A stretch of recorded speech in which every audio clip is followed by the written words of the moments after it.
나의 예수 그리스도. 지금 우리 속에 계시는 분이 바로 그 예수 그리스도이시길 믿습니다. 그 옛날 나병 환자를 고치시던 그 예수님이 지금 내가 믿고 내 속에 계시는 예수님이십니다. 뜬구름 잡는 신앙이 아니고 지금도 살아계신 그 막다라 마리아가 최초로 목격했던 돌문을 열고 부활해 나오셨던 그 부활하신 살아나신 예수님, 그 살아나신 그때 부활하신 그 예수님이 살아나신 그 모습 그대로 지금 우리가 영접한 예수를 영접한 우리 인생 속에, 우리 마음 속에, 영혼 속에 주님이, 그 주님이 지금 살아계십니다. 아멘, 아멘. 중풍병을 고치시고 심지어 죽은 나사로, 나인성 과부의 죽은 아들, 또 야이로의 죽은 딸을 달리라고 하고 이렇게 세우시면서 죽은 영혼들을 살리고 사망과 죽음을 이기시던 그 예수님이 지금 내가 믿고 있는, 내가 붙드는 예수님이십니다. 우리가 이 한 구절의 말씀만 마음에 잘 각인해도 오늘 밤 이 한 구절을 붙잡고 얼마든지 하나님 앞에 우리가 놓고 있었던 그런 싸움에 대해서 하나님 나 대신 싸워달라고 얼마든지 주님께 요청하고 맡기고 우리가 부탁하고 의탁할 수 있는 줄 믿습니다. 그런 분이 네가 믿는 예수님이라고 할 때 이 한 구절의 말씀이 정말 내 속에 믿음으로 다가와서 살아 벌떡거릴 때 말 그대로 살아 벌떡거리는 그 예수님 말고 뜬구름 잡는 예수님, 그 예수님 말고 정말 주님이 살아계신다 할 때 이 예수님을 의지할 수 있는 그런 바 되시길 바랍니다. 그 의지한다는 것은 무게 중심을 옮기는 겁니다. 네. 내가 오른쪽 다리에 무게 중심을 놓고 왼쪽을 까딱까딱 하는 것은, 이것은 무게 중심을 옮기는 게 아닙니다. 그 사람들이 돈을 신뢰한다 할 때, 돈을 믿는다 할 때, 자기 집에 많은 재산을 믿는다고 할 때 자신의 인생의 무게 중심을 그 돈에 맡긴 겁니다. 그래서 무게 중심이 돈에 올라가서 돈을 의지하고 이렇게 기대고 있기 때문에 이 돈이 다 해줄 거죠. 그러다가 있던 돈이 싹 빠져나가니까 무게 중심이 거기 있던 바람에 자빠집니다. 자기 남편한테 무게 중심을 놓고 내 남편이 내 모든 인생을 책임져 줄 거라고 내 남편, 내 남자 믿고 의지하다가 그 남편이 갑자기 마음이 딱 달라지는 것을 느낄 때 인생이 무너지는 거예요. 그것이 사람이든 물질이든 그 무엇이든지 간에. 그래서 내 무게 중심이 올라타 있는, 내 무게 중심이 옮겨져 있는 그 대상이 성경이 하는 말은 우상이라고 말하는 것입니다. 우리가 그래서 믿을 때도 우리가 돈이나 사람이나 또 남편이나 아내나 부모는 그렇게 우리가 무게 중심을 잘 옮겨서 믿으려고 하면서도 예수님을 믿을 때는 무게 중심을 그분에게 두고 잘 안 믿어요. 이게 우리의 아이러니 아닙니까? 무게 중심을 완전히 옮기는 것이 이게 믿음이라고 하는 거예요. 그때부터 신앙생활을 한다라고 말하는 거예요. 그 외 모든 신앙적인 행동은, 액션은 무게 중심이 옮겨지지 않은 신앙적인 액션이 아무리 화려해도 그것은 한낱 종교 행위에 불과한 것입니다. 그 종교 행위를 하고 있으니까 인격적인 승복이 없기 때문에, 관계가 맺혀지지 않기 때문에 하나님은 위대하시지만 우리 가운데 그 위대한 역사가 일어나지 않는 것입니다. 우리가 그래서 오늘 이 말씀을 통해서 나의 예수 그리스도, 내가 믿고 있는 그 예수 그리스도에 대한 신뢰와 또 확신이 좀 더 깊어지길 바라고, 정도가 아니고 100% 옮겨지길 바랍니다. 무게 중심, 할렐루야. 그 옮겨진 무게 중심을 놓고 기도할 때 그 기도가 힘이 있는 거예요. 예수님이 어떤 분이실까? 오늘 말씀을 묵상하면 크게 두 가지로 오늘 이 요한복음 1장이 우리한테 큰 스피커로 외치고 있습니다. 첫 번째는 예수님이 말씀이라고 하는 겁니다. 따라합시다. 예수님은 말씀이십니다. 예수님은 말씀이십니다. 말씀이십니다. 성경을 시작하는 첫 말씀은 구약 성경 바로 창세기 1장 1절에 있는 말씀, 바로 태초에 하나님이 천지를 창조하십니다. 이 말씀으로 시작하고 있습니다. 우리 잘 아는 말씀이지만 따라합시다. 태초에 하나님이 천지를 창조하십니다. 이 말씀이 이제 성경 첫 구절의 말씀이죠. 여기서 말씀하시는 이 태초는 온 우주 만물의 시작이고, 오늘 우리가 살고 있는 이 물리적 세계의 시작, 그 첫 1초의 시작을 알리는 대목입니다. 그러니까 태초라고 말하는 거예요. 그런데 모든 만물의 첫 시작을 알리는 이 차인벨의 힘찬 울림이 우리 하나님의 말씀과 함께 시작되었다는 사실입니다. 하나님께서 말씀하시기를 빛이 있으라 하신 그 첫 음성과 함께 만물의 시작, 즉 태초가 시작되었습니다. 어쩌면 창세기 1장 1절에 이 앞에 끼워져 있는 이 말씀은 다른 말로 표현하면 태초에 하나님이 말씀으로 천지를 창조하시니라 라고 바꾸어 말해도 무방합니다. 심지어 하나님이 말씀으로 천지를 창조하시니 그것이 곧 태초가 된지라, 이렇게 말해도 무방합니다. 그러므로 하나님의 말씀, 즉 천지를 창조하시는 그 말씀은 모든 것의 시작입니다. 말씀이 태초를 가능하게 했습니다.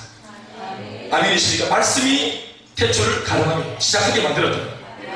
오늘 요한복음 1장 1절 말씀을 보시면 태초를 태초되게 한 것이 하나님의 말씀이라고 조금 더 명확하게 설명하고 있다는 사실을 우리가 알 수 있습니다. 태초에 말씀이 계십니다. 따라합시다. 태초에 말씀이 계십니다. 자, 오늘 이 말씀, 창세기 말씀과 그리고 이 요한복음 말씀을 잘 좀 우리가 좀 오묘하면서 같이 묵상하려고 합니다. 세계를 좀 잘 하면서 따라가 주시기 바랍니다. 오늘 이 요한복음의 말씀은 예수님께서 부활시켜나시고 난 뒤 50년쯤 지나던 1세기 말년 초대교회 모든 성도들을 위해서 기록한 말씀입니다. 물론 우리도 지금 읽고 있지만 애초에는 이제 초대교회 성도들에게 이제 그들을 독자를 놓고 이 말씀이 기록되었습니다. 우리가 믿고 있는 이 예수님께서 하나님이신과 또 예수님이 하나님의 아들이시라는 사실을 증거하기 위해서 기록한 말씀이 요한복음입니다.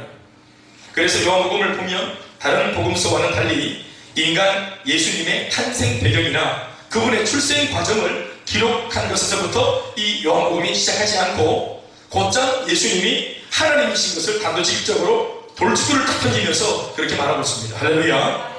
그래서 처음부터 선언하고 있는 것이 뭐냐? 예수님은 모든 만물을 창조하신 창조의 하나님이시다라는 사실에서부터 요한복음 말씀은 시작하고 있습니다. 그러나 창세기를 보면, 과거 구약 창세기를 보면 창조 사역을 하시는 하나님과 그리고 그 하나님과 더불어 수면 위를 운행하시면서 직접적으로 창조 행위를 하시던 성령님의 모습만 묘사되고 있는 것으로 그렇게 보여집니다. 창세기 1장 2절 말씀을 보시면 이런 기록이 있죠. 보시겠습니까? 시작. 2절 말씀 시작. 하나님의 영은 수면 위에, 자, 이 보십시오. 하나님이 지금 역사하고 계시고 그리고 하나님의 영이라고 하는 그 성령께서 지금 이 무질서 가운데 있던 이 혼돈의 세계를 지금 창조의 영역으로 다시 이제 바꾸어가는, 작업을 하는 이제 이런 모습으로 묘사되고 있습니다. 하나님의 모습과 성령님의 모습이 기록되어져 있습니다. 그러나 예수님의 모습은 어디에도 발견되지 않습니다. 창세기 1장 보시면은. 그런데 오늘 요한복음 1장 1절 유일한 이 말씀을 통해 우리가 보는 것이 뭐냐면 예수님 모습이 창조 사역 그 현장 전면에 등장하고 계시다는 사실을 요한복음 1장이 기록하고 있습니다. 그것은 바로 하나님이 이르시되, 창세기 1장에 기록되어져 있는 하나님이 이르시되 따라합시다. 이르시되 하나님이 이르시되 빛이 있으라 하시니 빛이 있었고 하나님이 이르시되 궁창이 있으라 하시니 궁창이 있었더라. 믿으십니까?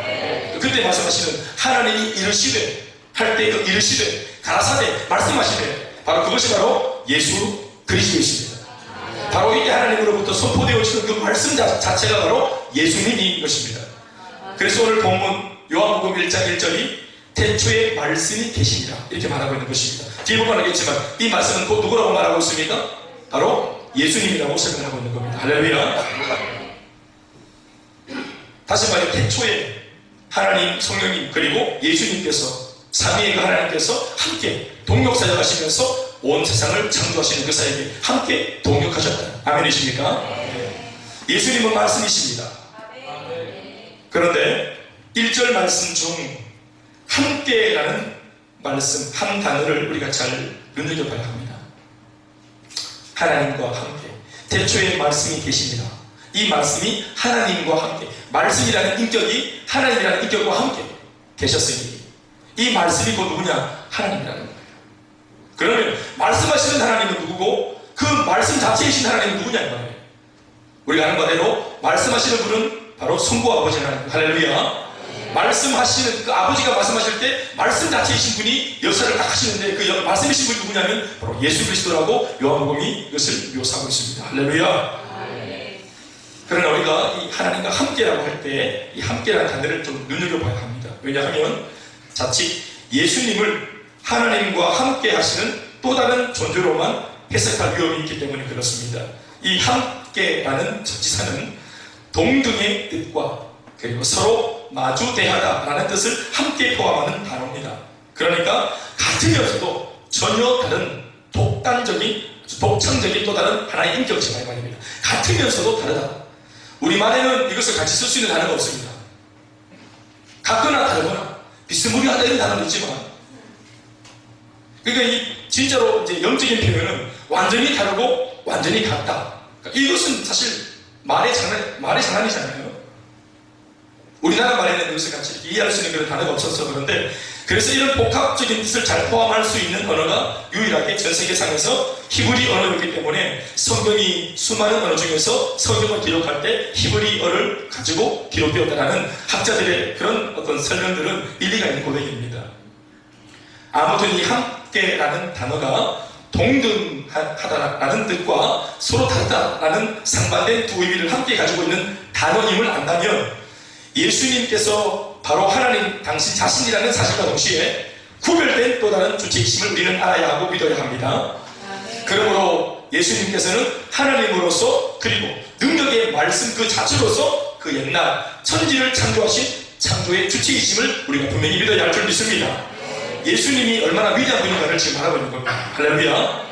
요한복음이 복음서를 통해서 요한이 강조하고 싶었던 것이 뭐냐 하면, 예수님이 하나님 아버지와 조금 더 차별이 없는 그분의 아들이지만 또 다른 면에서 하나님 당신 자신이 되는 사실을 말하고 싶었던 겁니다. 할렐루야. 그러나 오늘 예수님이 어떤 분이신가를 설명함에 있어 예수님이 천지를 창조하시던 그 엄청난 창조의 파워를 가진 말씀 그 자체란 사실에 좀 더 우리가 주목할 수 있길 바랍니다. 이어지는 3절 말씀을 보시면 창조의 능력을 가지고 계셨던 그 말씀이신 예수님에 대해서 좀 더 강한 표현이 기록되어 있습니다. 만물이 그로 말미암아, 우리 한 번 더 3절 시작. 만물이 그로 말미암아 지은 바 되었으니 지은 것이 하나도 그가 없이는 된 것이 없느니라. 할렐루야. 이게 굉장히 천지창조에 예수님의 역할이 굉장히 중요하다는 사실에 대해서 굉장히 강조하는 부분입니다. 만물이 그로 말미암아, 그 예수님으로 말미암아, 말씀 자체이신 그 예수님으로 말미암아 지은 바 되었고, 지은 것들 중에서는 하나도 예수님이 없이는 된 것이 없다. 그러니까 예수님의 사역이 확실하다. 할렐루야. 특별히 이 구절은 성경이 이중 표현법으로 기록하여 이 말씀을 대하는 오늘 저와 여러분들 우리들에게 매우 강하게 이 메시지를 전하고자 했다는 사실을 기억해야 됩니다. 뭔가 성경이 의지를 가지고 오늘 독자들인 우리들한테 이걸 강조하고 있다는 사실입니다. 이것이 무엇을 말씀하고자 하는 것일까요? 다른 것이 아닌 하나님의 말씀 그 자체가 천지를 창조하여 태초를 불러일으킬 만큼의 강력한 능력이었다는 사실을 믿으라고 하는 것입니다. 더욱이 그런 엄청난 능력이신 말씀이 태초를 가능하게 하고 천지를 창조하게 만든 이 위대한 능력의 말씀이 친히 우리 인간 세상에 내려오셨다는 사실, 그분이 바로 예수님이라는 사실, 내가 지금 믿고 있는 그 예수님이라는 사실을 말해주고자 하는 것입니다. 그러니 결론적으로 우리에게 오신 이 예수님이 얼마나 놀라운 분이신가를 우리는 알아먹도록 이 성경이 우리한테 오늘 뭔가 충동을 하고 있는 것입니다. 예수님은 말씀이십니다. 다시 말해 예수님은 능력의 주님이십니다. 어떤 능력이십니까? 천지를 창조하는 능력, 무에서 유를 창조하는 능력의 주님이십니다. 이것을 믿으시기 바랍니다. 그분이 지금 저와 여러분들이 믿고 있는 우리 인생 속에 들어와 계신 바로 그 주님이십니다. 아멘이십니까? 그러니까 주님이 말씀이라는 말은 동의어가 뭐냐면 주님은 능력이시란 말이에요. 없는 것을 있게 하시는 능력.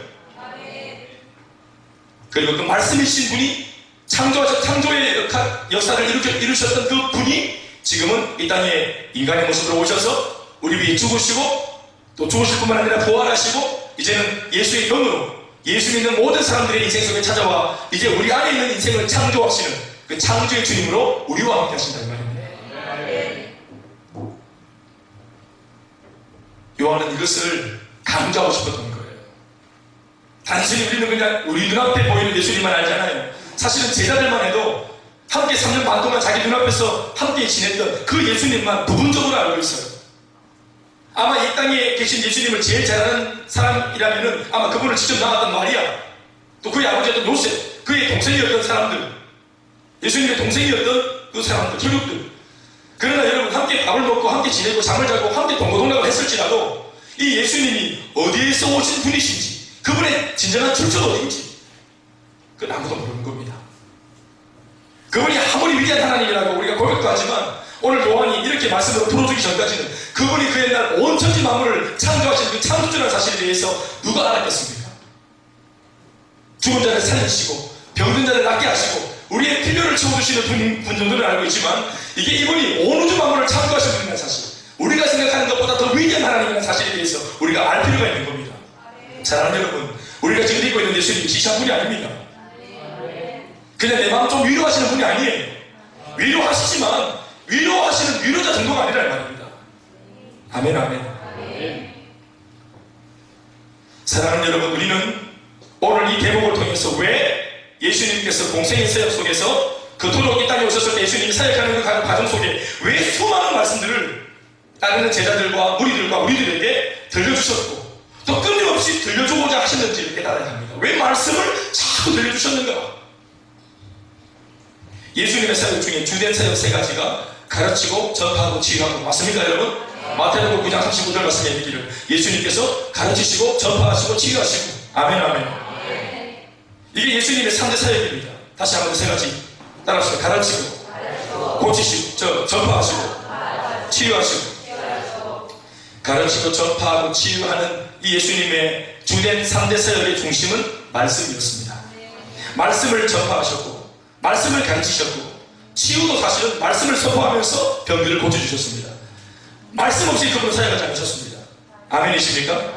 왜 주님께서 말씀 사역을 하셨는가? 이 땅에 오셨을 때 왜 주님이 사역하실 때 끊임없이 말씀을 달고 사역하셨는가 하면, 말씀이신 예수님이 그 옛날 창세기 1장 1절 말씀 이후에 있는 말씀에 봤듯이 말씀이신 예수님이 일으켜 놓은 이 세상을 인간들이 죄를 지어 망쳐놓았기 때문에 당신께서 친히 이 세상에 오셔서 그 모든 어그러진 것들을 다시 한 번 더 말씀으로 바로잡고자 오신 것입니다.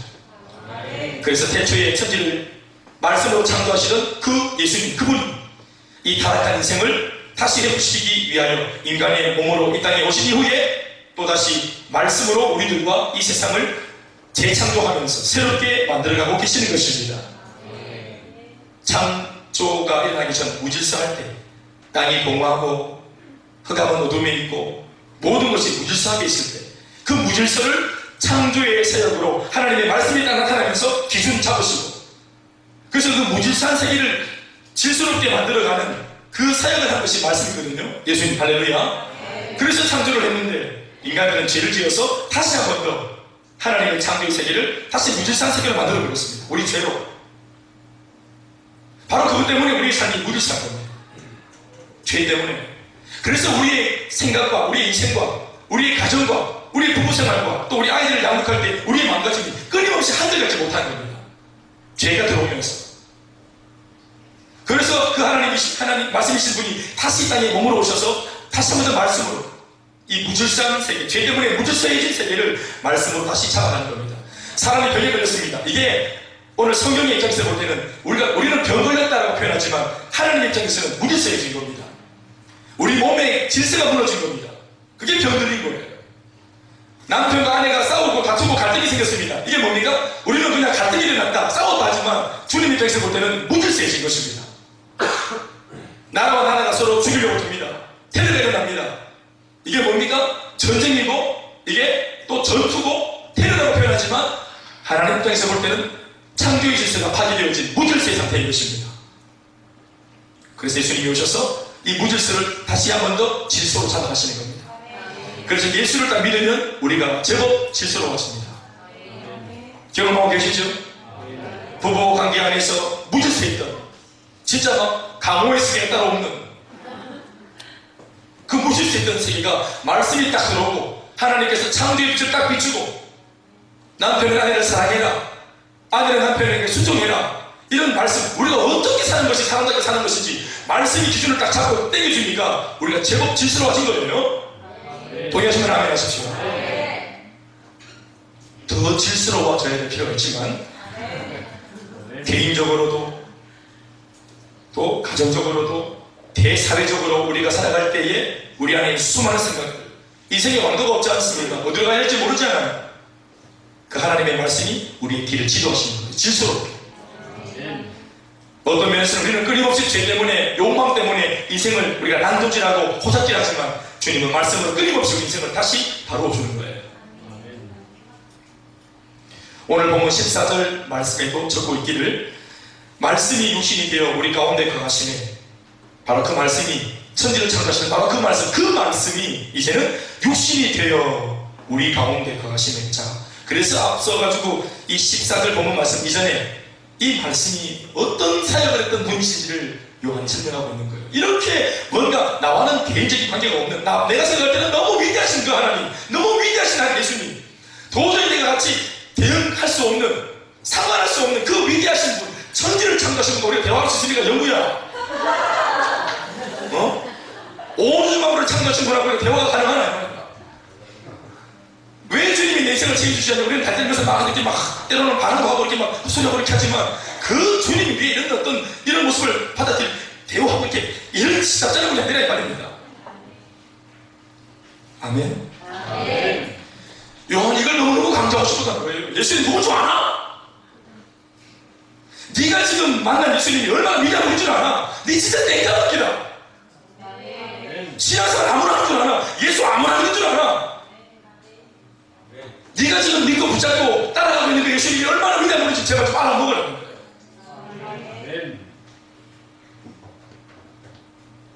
그래서 그 위대한 일을, 말씀이신 분이 그렇게 위대한 일을, 사실은 나와 별로 그렇게 관계없는 일을 하는 것 같은 그분이 갑자기 이 말씀이 딱 바뀌면서 말씀이 육신이 되어서 이 땅에 오신 바로 그 예수님이고, 지금 내가 믿고 있는 그 예수님이고, 지금 내 손을 잡고 계시는 그 예수님이고, 자, 이렇게 나올 때 우리가 믿는 이 신앙이 얼마나 대단한지, 지금 내 속에 계신 그 주님이 얼마나 위대한 분인지 다시 한 번 더, 야, 기독교 대단하구나, 우리 교회 진짜 대단하구나, 우리 예수 믿는 사람들 진짜 대단한 사람들이구나. 특별히 대구에 여러분 복음화가 5%, 100명 중에 5명 예수 믿는 이 참 어려운 이 환경 속에 여기 있는 여러분들이 그 5명 안에 들어왔다는 거야. 할렐루야. 5%. 앞으로 더 적을지 몰라. 진짜 바늘 구멍에 들어가는 것보다 더 어려운 것을 여러분들이 막 그 바늘 구멍에 머리 인간에 들어왔다 이 말입니다. 지금 아무나 믿는 게 아니라 영구가 12년 만에 방황을 거치고 회복되고, 할렐루야. 이제 못 돌아, 바늘 끼로 돌아왔다는 말은 다시 못 돌아간다 이 말입니다. 이동식으로 들어올 때는 지금 기적으로 들어왔지만, 옆 사람 인사합시다. 들어올 때는 은혜로 들어왔지만 나갈 때는 못 나갑니다. 우리가 믿고 있는 그분이, 말씀이 그냥 공중에 붕 떠서 그냥 말씀만 가라사대 이러면 이 하나님이십니까? 붕 떠서 그냥 계속 가라사대 이러면, 근데 그 가라사대, 그 일시대 그 말씀이신 분이 육신이 되어서 우리 가운데 찾아오셨다. 왜 육신이 되어 왔을까요? 우리가 육신으로 가기 때문에 우리와 상대해주기 위해서 몸을 입고 있는 우리, 도저히 영적인 말씀을 못 알아먹는 육적인 우리를 돕기 위해 그분이 육으로 오신 거예요. 아멘, 아멘. 그 말씀이 육신이 되었다 이 말 자체가 이게 사랑입니다.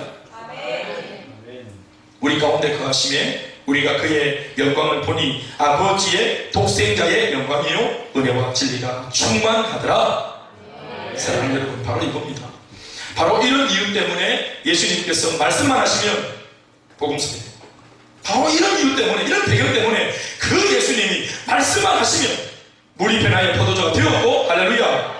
예수님께서 말씀만 하시면 죽은 자서로 살아났던 것입니다. 예수님 말씀하시면 선악과도 잠잠해지고 바디로가 눈을 뜨고, 아멘, 아멘. 말씀하시면 반드시 그 말씀을 따라, 이 피조물은 주인이신 분이, 창조주가 딱 말씀하시면 가만히 있을 수 없는 거예요. 아멘, 아멘. 지원아, 한번 일어나. 자, 일어나잖아요. 개기겠어요? 제가 지상님 목사인데? 지원아, 한번 일어나. 자, 일어나. 개기겠어요? 여러분, 창조주가 주인입니다. 주인이 와서 당신이 지으신 피조 세계를 향하여서 주인이신 분이 명령하시면 피조기는 듣게 되는 거예요. 그래서 그분이 말씀하신 것, 그 말씀은 부탁이 아니고 구분이 아니라 명령하신 거예요. 닭색 찌든 더러운 병마가 주인이 오셔서 가라 하면 가는 겁니다. 성령 파도가 여러분 이게 막 지 혼자 막 지가 치고도 파도질하고 조사거리다가 창조하신 바다를 잡으신 분이 오셔서 니 잠잠하라, 텐션을 딱 텐션하는 게 말이에요. 바람 윈드 바람 잠잠 부르라고 딱 잠잠 부는 겁니다. 주인이신 분이 명령하시면. 아멘, 아멘. 나서로 죽어도 누구 마음대로 죽었구나, 살아나는 겁니다. 그분이 생명의 주관자시기 때문에 마음대로 못 죽어. 어디 막 죽고 들어오는 인도 3일 동안 4일 동안 그 나서로를 부르니까 이름 딱 주소문 딱 부르니까 바로 이름 부르잖아요. 나서로가 주님께서 무덤 가서 이름 불렀으면 다 일어났을 거예요. 아마 이름 부른 대로 다 일어났을 거예요. 사실은 이거 믿습니까? 다 일어납니다. 이름 부르면 다 일어납니다. 그분이 주인이시기 때문에 그런 거예요. 이 모든 피조물의 주인이신 분이.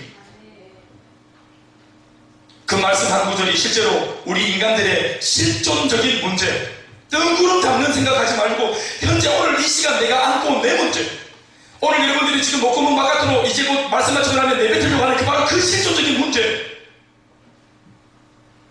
이번 일주간 내내 그것 때문에 전전긍긍하고 골머리 앓던 그 문제, 그게 뭐든지 간에 오늘 그 문제를 이 말씀이신 주님의 능력이 타파하고 답을 줄 믿습니다. 이것을 믿는 것이 신앙인 거예요. 그리고 당신의 그 모든 행적을 오늘처럼 이렇게 말씀으로 기록해서 우리들에게 주신 것과 또 가르쳐 주시던 말씀들을 제자들을 통해 오늘 이렇게 복음서로 다 성경 안에 기록해서 지금 우리들에게, 저와 여러분들에게 들려주고 계신 이 모든 까닭이 다른 것이 아니라 바로 말씀의 능력이 있기 때문인 것입니다. 아멘, 아멘. 무에서 유를 창조하시던 말씀 아닙니까? 그런데 있는 유가 조금 변질된 유가 되었어요. 이 변질된 유를 바꾸는 것 중이야. 이 주님께 이것은 수고롭지 않은 일인 줄 믿습니다. 없던 것도 무에서 유를 만드신 분이 있는 유에서 조금 유가 좀 변질되고 고장났다. 이 고장남을 고치는 것이 무에서 유를 만드신 분한테 문제겠습니까? 이 열사 힘주고 외칩니다. 진짜 있는 것은 없는 것을 이기게 만드는 거 아니겠어요? 있는 것이 조금 고장나는 거 고치는 것 중이야. 우리한테는 진짜 큰 문제지만 이것을 창조하신 주님한테는 아무 문제가 아닌 줄 믿습니다. 수많은 질병, 인생의 여러 가지 문제, 우리의 복잡한 고민들, 무에서 유를 만드는 것이 아니라 있는 유가 조금 고민하는 거예요. 주님이 손대면 그 말씀의 능력이신 분이 이밤 우리가 기도하고 주님의 그 말씀의 능력을 요청할 때 우리 가운데 역사하시길 바랍니다. 그러므로 우리는 늘 말씀을 대할 때마다 예수님이 말씀이라 했으니 또 이것이 기정사실이니까 오늘 요한복음에서 요한이 이 사실 정체를 드러냈으니까 이제 말씀을 우리가 대할 때마다 예수님 당신 자신을 실제로 만나고 있다는 사실을 우리가 직시해야 됩니다. 우리가 말씀을 그래서 읽을 때 개인적으로 설교를 통해서 말씀을 들을 때 우리가 제자 훈련을 받으면서 말씀을 통해서 양육받고 훈련 받을 때 혹은 우리가 큐티할 때 말씀을 그렇게 묵상하고 혹은 말씀을 암송할 때 말씀을 대할 때마다 우리가 살아계신 하나님을 지금 인격적으로 대하고 있는 중입니다. 나도 모르게 우리는 살아계신 주님을 우리가 같이 대면하고 있는 것입니다. 사랑하는 여러분, 예수님은 말씀이십니다. 곧 예수님은 능력이십니다. 그분이 지금 우리가 믿고 있는, 내가 지금 믿고 있는 우리 주님이십니다. 창조하신 분이 우리 안에서는 이제 재창조의 역사로 오늘도 믿는 자 모두에게 그렇게 역사하시기를 바라는 것입니다. 두 번째이자 마지막으로 예수님은 생명이십니다. 따라합시다. 예수님은 생명이십니다. 앞서 제가 예수님에 대한 그런 이야기들, 창조했다 그분이. 자, 창조의 능력, 말씀으로 창조했다 했는데 결국은 창조의 능력이라는 게 뭡니까? 그것을 보다도 구체적으로 표현하자면 생명의 능력이라고 표현하면 옳습니다. 창조의 능력은 곧 생명의 능력이에요. 창조의 시작이라는 것을 가지고 보면 다른 게 아니라 생명의 시작인 겁니다. 나무도 동물도 인간도 다 마찬가지로 하나님으로부터 시작된 모든 창조물들은 창조되면서부터 뭐를 가집니까? 생명을 가질 것입니다. 그러니 창조를 이루어 내신 예수님의 말씀 안에는 생명의 능력이 있다는 거예요. 생명의 역사가 있음을 알 수 있습니다.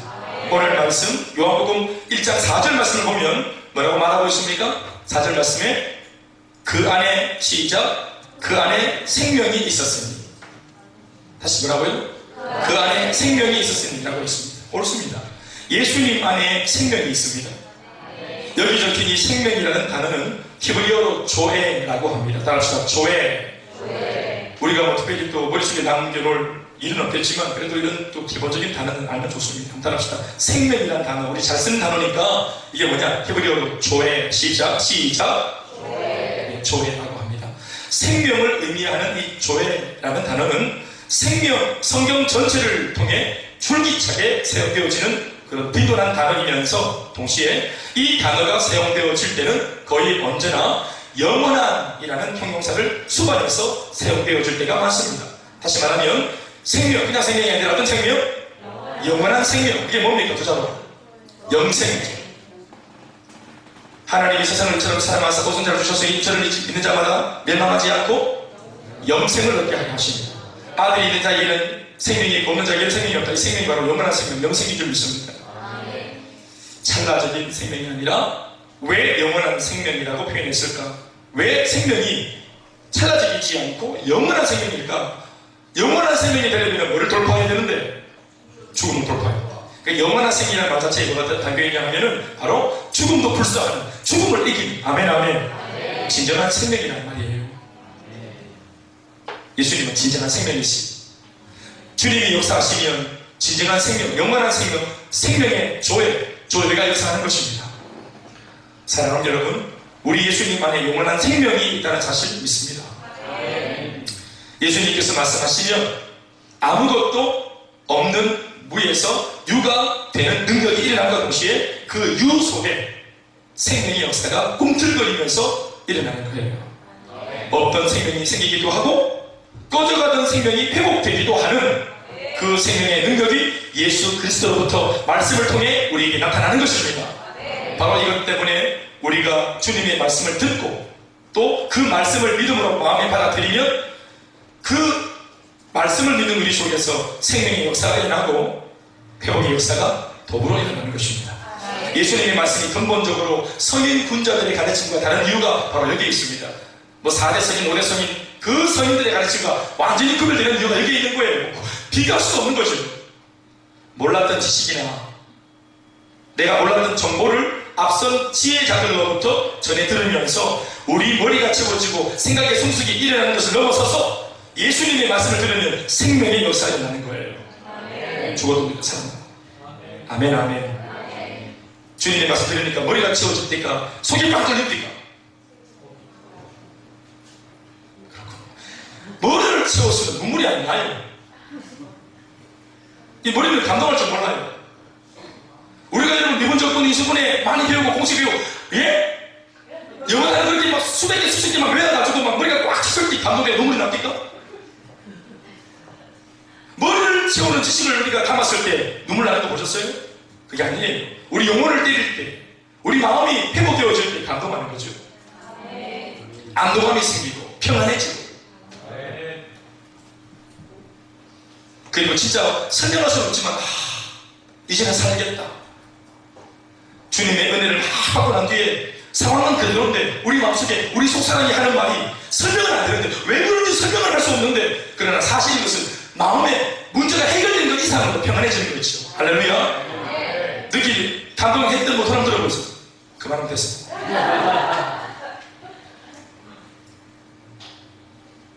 무의미했던 우리의 인생에 생명력이 생기고 포기했던 인생을 다시 도전하고 살고 싶다, 다시 한번 살고 싶다, 이런 열정이 생기고, 아멘입니까?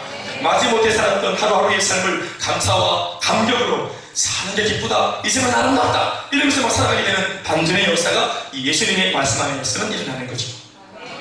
영적으로는 예수님의 말씀을 들으면서 우리 속에 믿음이 생기고 그 믿음으로 구원을 얻게 되며 인생 전체가 근본적으로 근원적으로 회복되어진다는 사실을 믿습니다. 죽었던 우리를 정말로 살립니다. 우리를 창조하시고 우리 속에 생명을 허락하셨던 그 생명의 주인의 음성을 들으면서 사람은 비로소 제대로 된 사람다운 삶을 살게 되는 겁니다. 우리도 피조물이기 때문에 우리를 창조하신 주인의 말씀을 딱 접할 때, 우리의 출생의 비밀을 딱 깨우칠 때, 그때 우리 영혼이, 우리 겉은 그대로 있는데 우리 영혼이 먼저 알아보고 영이 막 감격해서 우는 거예요. 아버지 품에 안겨서 막 영이 예수 천국 접하고 영이 막 살아나면서 영이 먼저 영이신 하나님을 인지해서 감격하고 기뻐하는, 이 머리는 몰라요. 육은 몰라요. 그래서 뇌가 인지하기 전에 눈물이 나는 이유가 그거예요. 우리 그런 경험들을 많이 했죠? 복음을 전하면서 많이 보셨죠? 우는 분들이 하는 말이 내가 왜 우는지 모르겠다 아시죠? 모르는 겁니다. 이것은 뇌를 거치고 인식 통해서 눈물 나는 게 아니라 나도 모르게 아무런 생각이나 마음은 변함이 없는데 영혼이 주님 만나서 기뻐 울음을 터뜨릴 때 그때 눈물이 쏟아지다. 근데 뇌는 인지하지 못합니다. 우리 주인을 만났기 때문입니다. 나를 진짜로 책임질 수 있는 내 인생 80평생 90평생 내 인생을 책임질 수 있는 분을 우리가 만나고 빠져있던 플러그를 이제 주 전원의 자리에 다시 꽂아 넣고 난 뒤 다시 한 번 더 그 힘의 원천으로부터 영적인 힘을 받게 되니까 우리가 살아나는 것입니다. 그때부터 우리가 진짜 사람 무시하는 거예요. 짜증이 많은 사람이 짜증이 사라지고 우리가 좀 저렴하게 표현하면 주님을 만나서 짜증 사라지게 이게 뭐 유괴했나마는 그래도 되게 중요하니까 우리는 짜증 듣고 못 살잖아. 주님 만나면 짜증이 사라지고 주님 만나면 화를 덜 내게 되고 진짜 주님을 만나서 얻게 되는 것 중에서 진짜 발톱 때 같은 것들 작은 것들 말투가 달라지고 눈빛이 달라지고 친절해지고 인자해지고 사람이 많아지고 온유해지고 복음이 들어가는 곳에 그게 사람이든 그게 가족이든 민족이든 아무 상관없이 개화와 계몽이 일어나는 겁니다. 그래서 복음이 들어가면 개화, 계몽, 개혁, 변혁이 일어나는 것입니다. 기도도, 다윗도, 삼손도, 삼개오도, 바디메오도, 바울도, 12지사도 심지어 우리나라가 구하만에 복음이 들어오면서 노비와 양반이 사라지고 인재를 길러내려고 하고 다음을 준비하려고 하고 모든 사람들이 동등한 대우를 받아야 된다 하고 개화와 계몽의 바람이 복음 안에서 분줄 믿습니까 여러분? 무엇보다 그 증거가 나 자신이지 우리 자신. 우리 자신에게 얼마나 위대한 개혁이 일어났고 대혁명이 일어났습니까? 복음이 들어가면 삶의 대혁명이 일어나는 거예요. 질서를 딱 잡게 되고 생명력을 불러일으키기 때문에. 사랑해요. 왜 사랑이 안 되는 줄 아시나요? 사랑이 없었기 때문이 아니에요. 사랑은 원래 없어요. 우리가. 왜 우리가 사랑이 안 됐을까요? 주전, 사랑의 주전원이 생명이 없기 때문에 사랑이 안 되는 거예요. 오래 못 참았어요. 오래 참은 인내가 없기 때문에 못 참은 게 아니라 생명이 없기 때문에 못 참은 거예요. 생명이 인생의 주전원입니다. 그래서 사람이 딱 죽으면 모든 게 꺼져버리잖아요. 생명. 그런데 예수를 믿으면 생명이 살아난다요. 생명이 살아난다. 그래서 우리가 사랑이라는 행위가 가능해지고 오래 참음의 행위가 가능해지고 제법 할렐루야. 그 발전기가 더 돌아가야 돼요. 사랑한다 이러면서 막 돌아가야 돼요. 오잉 돌아가야 돼요. 사랑. 그래서 고린도후서 5장 17절 말씀에 있기를 다 같이 시작. 그런즉 누구든지 그리스도 안에 있으면 새로운 피조물이라 이전 것은 지나갔으니 보라 새 것이 되었도다. 또 그 유명한 로마서 1장 16절 말씀에도 이르는 바와 같이 시작. 내가 복음을 부끄러워하지 아니하노니 이 복음은 모든 믿는 자에게 구원을 주시는 하나님의 능력이 됩니다. 다 같이 할렐루야. 복음이 들어가면 이전 것은 지나가는 것입니다. 복음이 들어가면 구원을 받게 되고 생명을 얻게 되는 것입니다. 생명의 근원이신 예수님 안에 있는 그 무한한 생명이 다름 아닌 그 예수님이 선포하신 말씀 통해서 우리에게 전달되는데 이 말씀을 사람이 믿을 때 그 생명은 바로 그 믿음을 통해서 그 사람의 전 인생을 송두리째 뒤집어 엎고 새롭게 하시는 것입니다. 이것을 믿으시길 주의 이름으로 축원합니다. 다시 한 번 더 뭐요? 예수님은 생명이신데 그 생명이 나한테 다시 한 번 더 발현되기 위해서는 우리가 뭘 통해서? 믿음. 이 생명은 믿음을 통해서 우리에게 역사한다. 그래서 성경 구구절절히 하는 말이 믿으라는 거예요. 오늘날 수많은 이 사역자들이 말씀을 통해서 결국은 하는 결론들이 뭐냐면 믿으라는 거예요.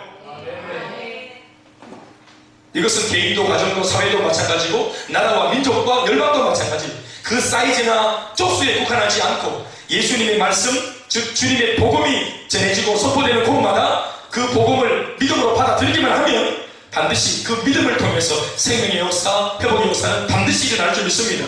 하늘에서 비가 내리면 이 땅이 비가 안 오지 못해. 이사야 55장에 있는 말씀처럼 하늘에서 비가 내리면 반드시 대지는 하늘을 향해서 반응하게 돼 있어요. 대답하게 돼 있어요. 어제 밤사이 아무도 모르게 비가 내렸다 할지라도 이 대지가 반드시 생명에 싹을 틔우고 뭔가 생명력이 운동하면서 지난날 담대가 내렸다는 사실에 대해서 이 대지가 반응하게 돼 있다는 말입니다. 이와 같이 하나님의 말씀도 한번 주님 입에서 나타나고 선포되고 지면 들은 사람들 마음속에서 반드시 그 역사들이 일어나게 돼 있습니다. 반드시. 지금 제가 사실 말을 하면서 진도 되지만 진짜로 실제로 생명수가 오늘 뿌려지는 것이다 이 말씀. 진도 되지만 다 이러면서 진도 되지만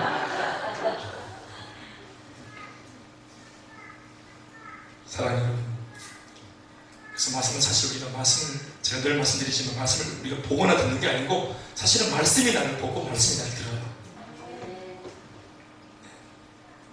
말씀을 보면은 이 말씀이 나를 쫙 표현해서 엑스레이로 쫙 찍어서 이 말씀이 나를 진단하고 이 말씀이 나를 조명하고 내가 보는 것이 아니고 말씀이 나를 봐요. 내가 말씀을 관찰하는 게 아니라 말씀이 나를 관찰해요. 그래서 내 안에 죄, 믿음 없는 불신, 연약한 마음, 여차하면 발빼려고 하는 마음, 배교하는 위험성 이런 것들을 알려주시고 회개하게 만들고 다시 무질서하려고 하는 내 인생을 붙들어서 다시 한 번 더 질서롭게 망해가는 인생 붙잡아 망하지 않도록 이 말씀이 오늘 생명력을 통해서 끊임없이 우리를 살리려고 우리의 마음이 방망이질하면서 돌아오라고 회개하자고 기도해서 응답받고 한계를 넘어서자고 우리를 촉구하시는 것입니다. 사랑하는 여러분, 천지를 창조하시던 그 능력의 말씀이신 예수님을 믿어야 합니다. 그리고 모든 죽어있던 것들을 원천적으로 살리시는 생명이신 예수님을 더불어 믿어야 합니다. 온 우주 만물을 있게 하신 그 능력의 주님께서 나 한 사람의 생애 이 80평생 하나쯤 책임지지 못하실까 두려워하지 말고 믿기만 하면 될 줄 믿습니다. 또한 우리가 지금 믿고 있는 그 예수님이 오늘도 우리들에게 당신의 그 무한한 생명 소속게 하고 회복시키시는 그 생명의 능력을 이 말씀을 통해서 전달해 주고 계시다는 사실도 믿어야 할 줄 믿습니다. 회복될지어다, 일어날지어다, 문제는 사라질지어다, 다친 환경은 열려질지어다, 각세질은 다 따라갈지어다. 생명이자 능력이신 말씀을 의지하고 주님 의지해서 우리도 함께 복음을 선포하면 될 줄 믿습니다. 말씀을 맺겠습니다. 오늘 이 짧은 말씀 안을 들여다보면 예수님에 대한 설명과 더불어 삽입된 것처럼 보이는 말씀 혹은 삭제해도 무방할 것 같은 그런 몇 구절의 말씀이 짤막하게 토막으로 들어가 있는 것을 보게 됩니다. 제가 표현한 대로 제가 나름대로 개인적으로 묵상해 볼 때는 이 말씀이 왜 들어왔는가 싶을 정도로 이 몇 구절의 말씀들은 지금 예수님을 설명하고 있는 이 줄기차게 예수를 막 표현하고 있는 중에 이 몇 구절의 말씀은 좀 빼놔도 안 되겠나, 이 갑자기 좀 뜬금없는 표현이다 싶을 정도로 그런 몇 구절의 말씀이 오늘 올라와 있습니다. 그 말씀이 바로 6절에서 8절까지 말씀입니다. 읽어보시면 이렇게 되어 있어요. 제가 이 말씀을 설교 마지막에다가 지금 하고 있는 이유는 중요하기 때문이겠죠. 읽어봅시다. 그러나 액면가로 느낌상 읽어보면 지금 예수님에 대한 이야기를 하는 중에 분명히 이 말씀이 예수에 대한 설명이 끝나고 난 뒤에 나온 것도 아니고 처음에 나온 것도 아니고 예수님 설명을 하는 중간에 갑자기 들어있습니다. 잘 안 어울립니다. 이 말씀이. 이 말씀을 한번 읽어보셔요. 시작. 하나님께로부터 보내심을 받은 사람이 있으니 그의 이름은 요한이라. 그가 증언하러 왔으니 곧 빛에 대하여 증언하고 모든 사람이 자기로 말미암아 믿게 하려 함이라. 그는 이 빛이 아니요 이 빛에 대하여 증언하러 온 자라. 다시 아멘. 여러분 이 말씀을 잘 마음에 담아놓으세요. 마무리할 테니까. 자, 이 말씀, 이 요한에 대한 말씀. 요한이 누굽니까? 세례 요한이에요. 세례 요한. 오늘 본문을 적고 있는 이 세례 요한, 요한 사도가 아니고 세례 요한을 말하는 거예요. 저는 개인적으로 이 말씀 1장을 묵상하다가 예수님의 신성, 예수님의 위대하심, 예수님의 생명과 구원의 능력에 대한 설명, 이런 예수님에 대한 이야기를 하고 있는 중에 갑작스러울 만치 갑자기 세례 요한에 대한 설명을 했는데 이 본문의 흐름을 방해하는 대목인 것처럼 느껴졌습니다. 그런데 7절 말씀에서 깨달은 게 생겼습니다. 뭐라고 적혀있냐면 그가 세례 요한, 그가 증언하러 왔으니 그 빛에 대하여, 그 빛이신 예수님에 대하여 증언하고 모든 사람이, 예수 믿지 않는 모든 불신자들이 나 세례 요한, 이 빛을 먼저 경험한 나 세례 요한으로 말미암아 믿게 하려 함이라, 이렇게 말하고 있습니다. 그런데 이 구절이 킹 제임스 버전 성경에는 이렇게 기록되어져 있습니다. 한번 말씀을 띄워주시면, 그가 증인으로 왔으니 빛에 관하여 증거하려 함이며 모든 사람이 그를 통하여 믿게 하려 함이다. 한 번 더 시작.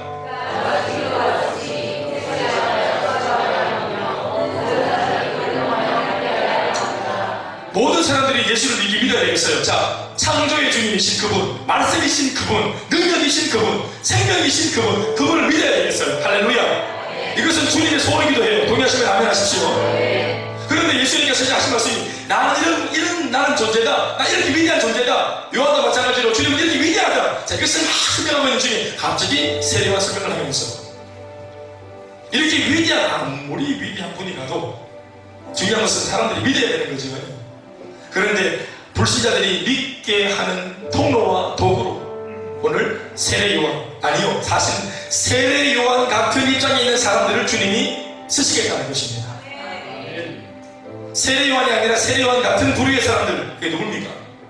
바로 오늘 저와 여러분 같이 이 빛을 알고 있는, 이 창조주를 이미 믿고 있는, 이 생명이신 분을 이미 믿고 생명력이 회복되어진 우리들이 오늘 예수님 빛이신 이분을 세상 사람들 앞에 증거해야 되는 줄 믿습니다. 그래서 사람들이 이 예수님을 믿도록, 누구를 통해서? 나를 통해서 그들이 믿도록. 아멘, 아멘. 모든 사람이 그를 통하여 믿게 하려 합니다. 이게 정말 감동적인 것입니다. 여러분, 이 위대하신 예수님, 이렇게 설명대로 들어보니까 이 예수님, 이렇게 휘황찬란하고 엄청나신 예수님, 이 예수님이 창조도 하셨고 재창조도 하셨고 구원도 완성하셨고 부활하셨고 모든 것을 다 이루셨는데 마지막 하나, 마지막 단추, 이런 예수님을 믿게 하시는 그 마지막 작업만큼은 당신이 안 하시는 거예요. 이게 희한한 거예요. 아니, 믿게 하는 것도 주님이 좀 하면 쉬울 텐데, 예수 안 믿는 우리 남편 앞에 주님이 나타나셔서 기대기 팍 때리면 끝나볼 건데, 아니, 그렇게 능력하고 위대하신 분이, 모든 걸 다 하신 분이 왜 마지막 마무리 오사마리를 안 하시고 왜 그 마지막 오사마리를 우리한테 넘기십니까? 우리한 사람들한테. 우리는 주님과 함께 얻기를 나란히 할 만큼 그렇게 뛰어난 영적인 존재들이 아니에요. 우리는 굉장히 세속적인 사람들이잖아요. 그분은 너무나 신령하고 영적인 분이신데, 아니, 그분은 우리를 동력자로 우리를 콜링하셨어요. 대현아, 내가 99.9% 내가 다 했다, 0.01% 네가 좀 했으면 좋겠다, 마무리를. 그리고 이 사역을 나한테 마지막 키를 다 넘기시면서, 이제는 내가 이런 존재로 네 뒤에 서 있으니까 이제 네가 나를 믿게 좀 해봐라, 증거해라. 사랑하는 여기 불신자 여러분, 이분이 바로 예수님이십니다. 믿으십시오. 이 증거, 혹은 내가 먼저 믿고 변화되어진 내 삶을 가지고 내가 바뀐 걸 보니까 여러분, 당신들도 부럽지 않습니까? 나를 이렇게 바꾸신 분이 주님이십니다 라고 소개 좀 해봐라. 이 마지막 열쇠를 우리한테 맡기셨어요. 사랑하는 여러분, 이게 정말 너무 가슴 떨리는 일이 아닙니까? 말씀이신 그분이, 특별히 1장 18절 말씀 그냥 보세요.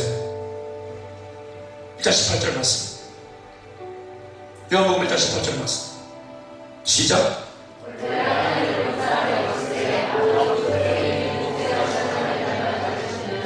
독생하신 하나님 예수님 아닙니까? 세상에 하나님을 직접, 하나님 품속에 있던 그 예수님, 그 예수님, 독생하신 예수님, 이 예수님을 알리고 선전하고 나타내는 그 일. 예수님도 위대하지만 위대한 예수님을 사람들한테 알리는 것도 못지않게 굉장히 위대한 일입니다. 이게 굉장히 위대한 일입니다. 온 우주 만물을 무에서 유로 창조하신 그 사역이 위대하고 얼마나 엄청난, 설명을 할 수 없을 만큼, 형용할 수 없을 만큼 위대한 사역인가 동시에 우리가 예수님을 우리 입으로 전해서 다른 사람들이 예수 믿고 구원받고 살아나게 만드는 이 일, 이 전도 행위도 굉장히 위대한 창조의 사역입니다. 오늘 우리가 이런 자리에 부름받았다니 말입니다. 저와 여러분들이. 그리고 우리 속에 있는 예수님이 그런 가시다. 사랑하는 여러분, 이제 마지막 마무리를 하면서 나 자신의 가치 믿음을 새롭게 해야 돼. 이 밤에 우리 여기 아줌마들, 우리가 밥하는 밥순이 아닙니다. 누군가의 엄마로 불려지는 여인이 아니에요. 물론 창세기 2장 말씀에 남성들을 돕는 배필 우리가 지원받았지만 계속 돕고만 있는 헬퍼가 아닙니다. 남자분들도 마찬가지로 돈 버는 기계가 아닙니다. 이 땅에 하나님 창조에 보내셔서 이렇게 은혜를 많이 주셔가지고 이 은혜를 가지고 그냥 돈만 많은 그런 일만 우리가 벌받는 게 아닌 것 같습니다. 무시할 수는 없지만 그런 일들도 경제 행위를 사회생활 해야 되지요. 무시하는 것이 아니라 그걸 하면서도 오히려 보다 더 고상한 우리의 진정한 본업, 내가 무엇 때문에 부름받았는가, 거기에 눈을 뜨는 밤이 되시길 바랍니다. 그리고 부업을 하면서도, 세상의 일들을 하면서도 내 마음, 내 가치를, 연봉 따위에 내 가치를 너무 그렇게 저급하게 가치 내게 하지 말고, 점수가 내려가면 속일지라도 대학 간판 따위 때문에 내 인생을 너무 저급하게 평가하지 말고, 내가 타고 있는 자동차 급수 때문에 너무 내 인생을 그렇게 비참하게 그렇게 여기지 말고, 오늘 나의 어떤 그런 이력이나 나의 스펙이나 내가 가지고 있지 못한 것 때문에 우리 인생을 그렇게 비참하게 우리가 스스로 결정짓지 않기를 주의 이름으로 축원합니다. 우리가 이렇게 고상한 사람이라는 사실, 그래서 그 창조의 목적대로 살아갈 수 있도록 이밤 우리 가운데 창조의 능력을 부어 주시옵소서, 말씀의 능력을 부어 주시옵소서, 예수 생명의 능력이 회복되게 하여 주시옵소서, 또한 이 모든 것을 접하고 살아갈 수 있도록 증인의 삶을 살 수 있도록 역사하여 주시옵소서. 예수님의 이름으로 기도드리옵나이다.